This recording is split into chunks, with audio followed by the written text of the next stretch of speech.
अस्सलामुअलैकुम। पिछले 2 दिनों में मार्केट में बहुत ज़्यादा ब्लड बात हुआ है। आज हम कुछ ऐसे नैरेटिव्स के हवाले से बात करेंगे और ऐसे कॉइन्स के हवाले से बात करेंगे जो कि यहाँ पर आपको अपॉर्चुनिटी फराहम करती है। अगले 3 से 4 महीने जो हमारा ओल्ड सीजन होगा वहाँ पर किस तरह के हम लोग रिटर्न्स उन नैरेटिव से हासिल कर सकते हैं। कुछ लॉन्गर फ्रेम पे भी बात करेंगे और शॉर्ट फ्रेम ट्रेंडिंग नैरेटिव्स की भी यहाँ पर हम बात करेंगे।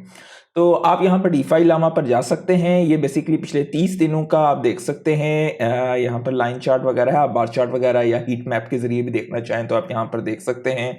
स्मार्ट कॉन्ट्रैक्ट और डीफाई के हवाले से यहाँ पर बहुत ज़्यादा इन्फॉर्मेशन हैं। डीफाई यानी कि डिसेंट्रलाइज फाइनेंस, लेकिन हम लोग लाइन चार्ट के मुताबिक कुछ एक चीज़ें मैं आपके साथ शेयर करना चाहता हूँ। एक ऐसा नैरेटिव है जो कि तकरीबन अगर हम देखें पिछले इस साल के शुरू से भी देखें तो ये जो आपको ग्रीन लाइन पे यहाँ पर दिखाई दे रहा है ये मीम्स का नैरेटिव है और ये तकरीबन continuously through out the year ये नैरेटिव प्ले आउट हो रहा है। तो ये वो नैरेटिव है जिसको आप जो मर्जी कर लें आप उसे इग्नोर नहीं कर सकते हैं। बाकी सीजनल नैरेटिव्स हैं यहाँ पर जो कि सीजन की बेस पे आते हैं और फिर वापस चले जाते हैं। अगर हम यहाँ पर देखें तो टॉप पे इस वक्त जो है आपको इथेरियम का नैरेटिव चल रहा है क्योंकि इथेरियम की बाइंग हो रही है बड़े इंस्टीट्यूशनल इन्वेस्टर्स की तरफ से। उसके बाद रियल वर्ल्ड एसेट्स ओरेकल्स का गेमिंग का नैरेटिव है। एनएफटी अभी आस्ता आस्ता स्टार्ट हो रहा है। इस वक्त एआई का नैरेटिव बिल्कुल ठप हुआ है जो कि पिछले साल के एंड पे अगर हम देखें तो उस वक्त उसमें जो है बहुत ज्यादा मैडनेस थी उस टाइम पे एआई का नैरेटिव और खास करके पॉलिटी फाइनेंस वगैरह का नैरेटिव जो था क्योंकि ज़ाहिर इलेक्शंस वगैरह भी थे उस फेज में और वहां पर एआई जो है वो क्रेज पे था।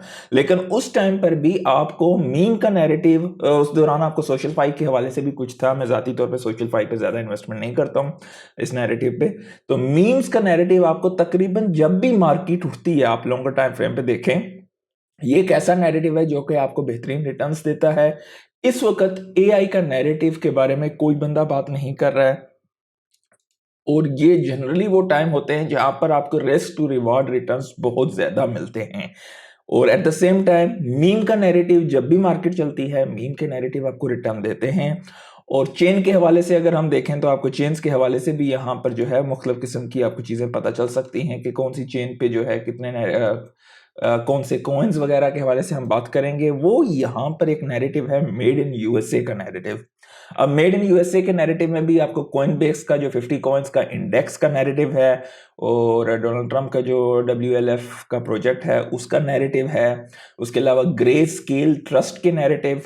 तो इन सब नैरेटिव में एक ही ऐसा कॉइन है जो कि हर नैरेटिव पे बैठता है और इस वक्त एक्सट्रीमली अंडर वैल्यूड है और वो कॉइन है भाइयों चेन लिंक। चेन लिंक आपके ग्रेस्केल ट्रस्ट का भी हिस्सा है, कॉइन बेस के 15 इंडेक्स का भी हिस्सा है, मेड इन यूएसए के का भी जो है नैरेटिव में आता है और WLF का भी जो है एक मेन मेंबर है। WLF का जो है BTC ईथ और आवे वगैरह भी और ओंडो और TRX वगैरह भी हैं इसमें। और एक दोस्त ने सवाल भी पूछा था ENA के हवाले से, तो ENA भी WLF का हिस्सा है। तो डेफिनेटली ये भी आप लोगों को काफ़ी अच्छे रिटर्न्स वगैरह यहाँ पर दे सकते हैं इस साइकिल में।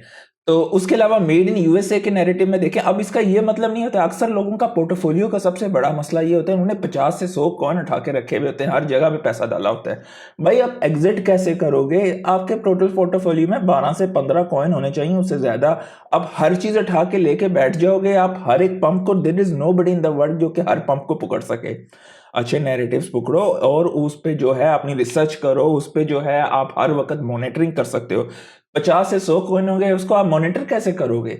और इतने कॉइन्स को संभालना, एग्जिट करना, एंट्री करना, मतलब इट्स अ कायोस। मतलब आपको पैसा बनाने के लिए या अपनी सरदर्दी उठाने के लिए? बहुत सारे दोस्तों के मैंने पोर्टफोलियोज देखे हैं जो कि क्रेजी यार, 40 coins, 50 coin, 70 coin, it's crazy. मुझे कमेंट्स में जरूर बताइएगा किस किस दोस्त के इस तरह के अजीब और गरीब किस्म के पोर्टफोलियो हैं और कौन कौन बंदा चाहता है कि एक हम लोग डिफाइंड पोर्टफोलियो करें कि किस तरीके से आप जो है हर नैरेटिव में एक एक दो दो विनर्स को चूज करते हैं। अगर आप चाहते हैं तो उसके हवाले से हम इंशाल्लाह वीडियो भी बना देंगे, कमेंट्स में बताइएगा। तो बाय द वे आप यहाँ पर देखें मेड इन यूएसए नैरेटिव में आपको सोलाना मिलता है, सुई मिलता है, अभी एवलांच है, XRP है, नेयर है, उसके अलावा ये और काफ़ी सारे कॉइन यहाँ पर हैं। तो अब इसका ये मतलब नहीं है कि भाई ये नैरेटिव है सारे कॉइन उठा लो। आपने यहाँ पर भी विनर्स चूज करने हैं, रिस्क टू रिवार्ड चूज करना है। रिस्क टू रिवार्ड कैसे? Let's say for example XRP है, सोलाना है, एवलांच है। अब यहाँ पर आप जाएंगे, अब लेट्स से भाई मार्केट कैप ही देख रहे हो तो XRP की मार्केट कैप जो है 170 बिलियन की है, सोलाना की जो है 87 बिलियन की है, और तीसरा कौन सा मैंने आपको बताया था यहाँ पर? एवलांच।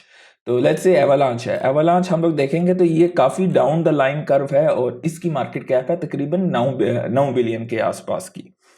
अब यहाँ पर ठीक है, ये है तो XRP की तो बहुत बड़ी मार्केट कैप है, अगर इसका 1x भी करना है तो ये तकरीबन आपका जो है $325 बिलियन के आसपास होगा, तो ये होगा। सोलाना का जो है तकरीबन 180 बिलियन के आसपास होगा, तो सोलाना का जो है आपको 1x मिलेगा। और उसके नज़दीक अगर एवलांच की बात करेंगे तो ये 9 बिलियन का है, तो ये 20 बिलियन के करीब होगा, 18-19 बिलियन का, तो ये 1x आपको मिल जाएगा एवलांच का। तो आपको ये चीजें भी देखनी है। उसके बाद आप अगर नैरेटिव पे जाते हैं, यहाँ पर कौन सी चेन पे रियल कारोबार कितने हो रहे हैं और कितनी डिमांड है और कितने ETFs उसके आने वाले हैं, वो भी देखना है। उसके मुताबिक आप अपने रिस्क को एडजस्ट कर सकते हैं। इन सब में वाहिद वो कॉइन है चेन लिंक, जो कि हर नैरेटिव में बैठा हुआ है और लोग इसके बारे में बिल्कुल बात नहीं कर रहे हैं। चेन लिंक क्रिप्टो का ब्लू चिप प्रोजेक्ट है, ये एक ओरेकल है, आप ओरेकल का किरदार इख्तियार करता है और ये आने वाले दौर में जो है आपकी ट्रेडफाई और आपके क्रिप्टो को जो है इन चीज़ों को कनेक्ट करेगा और ऑन चेन करने में बहुत बड़ा किरदार इख्तियार करने वाला है। और यहाँ तक कनेक्शंस की बात की जाए तो इनकी कनेक्शंस भी बहुत ज़्यादा हैं। डेफिनेटली ये एक ऐसा प्रोजेक्ट है जिसे आप मिस आउट इस साइकिल में नहीं कर सकते हो। चेन लिंक हो गया, सोलाना हो गया, सुई हो गया, ये मैंने ज़ाती तौर पे इन पे भी काफ़ी ज़्यादा परचेजिंग की है पिछले कुछ दिनों में, ख़ास करके कल रात के दिन। तो डेफिनेटली रिस्क और रिवार्ड ये डेफिनेटली मेरे लिए अपने है कि ये आप लोगों के लिए कोई भी आप ये नहीं कह सकते हैं कि भाई क्योंकि फ़ायदा हुआ तो आपका अपना होगा, नुकसान हुआ तो आपका अपना होगा, ये मेरा डिस्क्लेमर है यहाँ पर ये चीज़ें हैं जिन पे आप जाएं, स्टडी करें और यहाँ पर आपको नैरेटिव्स के हवाले से बहुत कुछ आपको पता चल सकता है। मीम्स एक ऐसी फोर्स है जिसे आप इग्नोर नहीं कर सकते। मीम्स के हवाले से देख लें कॉइनबेक्स में कौन कौन से आ रहे हैं। बोंक आ रहा है, अच्छा फिलहाल पेंगू जो है आपको यहाँ पे नहीं दिखाई दे रहा है। पेंगू का नैरेटिव जो है ईद के साथ साथ चल रहा है और जैसे जैसे ईद की परचेजिंग हो रही है ये टॉम ली ने जो है उस नैरेटिव को स्टार्ट किया है। तो उसके अलावा बोंक हो गया, डोज हो गया, शीब हो गया, ये सारे जो हैं आपको कॉइनबेक्स के इंडेक्स में दिखाई दे रहे हैं। तो डेफिनेटली इनमें भी जो है आप लोग जो है मीम्स में जो है इन एंड आउट होना आपके लिए जल्दी ज़रूरी होता है। तो इसके अलावा एक और बड़ी मज़े की खबर है यहाँ पर कि कॉइनबेस ने जो है तकरीबन Q2 में जो है 2509 बिटकॉइन मज़ीद एक्यूमुलेट किए हैं। अब उनकी होल्डिंग 11,776 बिटकॉइन की हो गई है जिसकी वर्थ 1.26 बिलियन है। अच्छा, सतोशी साहब का जो कोई स्टैचू बनाया था स्विट्ज़रलैंड में वो कोई चोरी करके ले गया है। तो वल्लाह आलम, अब इसके बारे में मज़ीद इन्फॉर्मेशन नहीं है, लेकिन स्टैचू जो है उड़ चुका है यहाँ से। अब H100 ग्रुप है, उसने भी तकरीबन 17.47 बिटकॉइन परचेज किए हैं। आप ये देख सकते हैं नैरेटिव के बड़े बड़ी कंपनियां अपनी ट्रेजरीज में BTC को जो है अपनी बैलेंस शीट पे डाल रही हैं। तो ये एक नैरेटिव है बिटकॉइन की एक्यूमुलेशन के हवाले से और बिटकॉइन की डिमांड और सप्लाई के हवाले से आपको इस चीज़ का अंदाज़ा रखना है। आप देखें, अगर हम गौर करें आज को, यार बिटकॉइन इतना गिर गया है, बाकी ऑल्ट कॉइन्स डेफिनेटली आपके ब्लीड हुए हैं क्योंकि सीज़न जैसे ही मैंने आप लोगों के साथ पहले भी कई दफ़ा शेयर किया है कि इथेरियम $4,000 को जब ब्रेक करेगा और हमारी बिटकॉइन की डोमिनेंस गिरेगी और प्राइस चढ़ेगी तो हमें वहाँ पर एक सीज़न मिलेगा। तो अगस्त का जनरली आखिरी जो है आप कह सकते हो आखिरी हफ्ते में हमें इथेरियम वगैरह के हवाले से काफ़ी चीज़ें चढ़ती हुई दिखाई देंगी और सितंबर, अक्टूबर, नवंबर हमारा ओल्ड सीज़न होगा। बिटकॉइन के हवाले से अगर देखें, 40 दिनों से बिटकॉइन 100,000 से ऊपर बैठा हुआ है और पिछले 24 दिनों से 110,000 से ऊपर बैठा हुआ है। तो अभी भी 113 या 114,000 का है गालिबन। तो मतलब लोग panic for no reason, to be honest. Exchanges पे वॉल्यूम जो है दोबारा से बढ़ना शुरू हो गया है। जुलाई इटसेल्फ में 1.77 ट्रिलियन का ट्रेडिंग वॉल्यूम हुआ है एक्सचेंजेस पे। तो ये दोबारा से ट्रेंड शिफ्ट हो रहा है, यानी कि ये जिस तरीके का यहाँ पे पहले फोमो आया था नवंबर दिसंबर में, वो आहिस्ता आहिस्ता स्टार्ट हो रहा है।